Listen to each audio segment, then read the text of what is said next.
Hello everyone. Ryan will be speaking to us today about the benefits of tipping and why you should do it every time you go out to eat.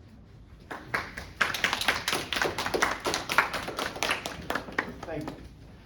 So I want everyone to imagine that they've been hired by their neighbor to cut their yard. You do so with the assumption that you're going to be paid after you're done. Once you're done, your neighbor pays you $5, but you felt like you deserved 20. I'm sure that situation will probably make most of you pretty angry and even wondering why you even bothered to cut the yard in the first place. But that situation happens in the restaurant industry every single day. Every day, people go out to eat and either don't tip or tip 10 to 15%. Studies show that 36% of people in the US tip 18% or less, with actually 7% of those people not tipping at all.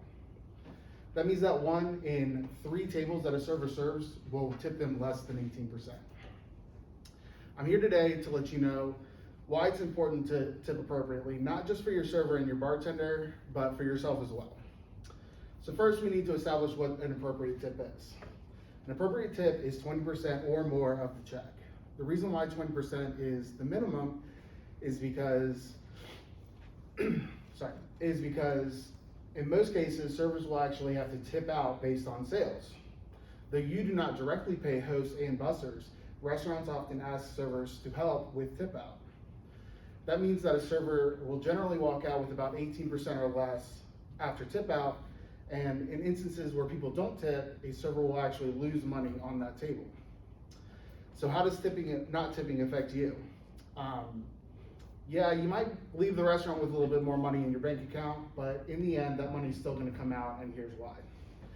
So let's say that everyone over here, they're servers at a restaurant, and everyone else is guests that go to that restaurant. Everyone in this room let's just assume that everyone in this room uses their excess income to buy shoes. If all the guests go to the restaurant and don't tip appropriately, then the servers are gonna make less money. So they won't have that excess income to go out and buy shoes, meaning that the quantity demanded of the shoes will go down. Basic economics tells us that when the quantity demand goes down for a product, the price will actually increase in that product, meaning that the shoe salesman will actually have to increase his prices because there's less people that want to buy shoes. So a pair of shoes that might have cost you $20 last week will cost you $30 today, all because you didn't want to tip $5 or $6 when you went out to eat. During the pandemic, restaurant employees were seen as essential workers. I myself was fortunate enough to not only keep my job during the pandemic, but still work about 50 hours a week during it as well. From my own experience, the pandemic didn't change how people tipped a lot. Yes, people realized that tipping was important to not only staff a restaurant, but to keep that restaurant open.